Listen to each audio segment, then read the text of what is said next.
She's been a friend of mine for more than 20 years. Actually, sabay kaming nag-umpisang mag-artista.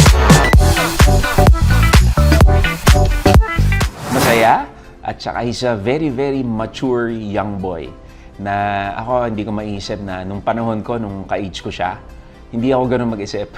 Pero siya talagang he's professional, he's very talented, pero sa tingin ko talaga meron siyang X-factor na, kumbaga, yung sinabi nga kanina, yung Riz, meron siya talagang Riz, charisma. Meron siya nun.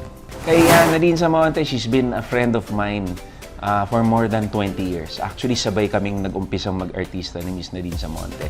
And gumawa na kami ng few projects together, and it's so nice to work with her. And she's a very, very great actress. And sobrang reliable siya on and off the camera.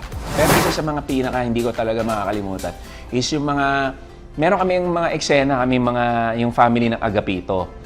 Yung family namin, ako, si Nadine, si Yuen, si Althea, tsaka si Princess, na kumakain kami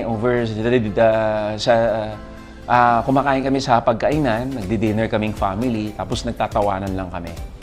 Tapos, lagi nagkakataon, tuwing yung eksena namin, kumakain bilang isang pamilya, masarap yung food. Kaya ang ginagawa namin, kahit cut na, tuloy lang kami ng kain. Tapos tawa lang kami ng tawa kasi nire-reserve talaga namin yung food na nando doon sa set. Tapos talagang kain kami ng kain kasi palaging masarap yung food props. Hi guys! This is Alfred Vargas. Abangan ang Forever Young ngayong October 21 na sa GMA Afternoon Prime.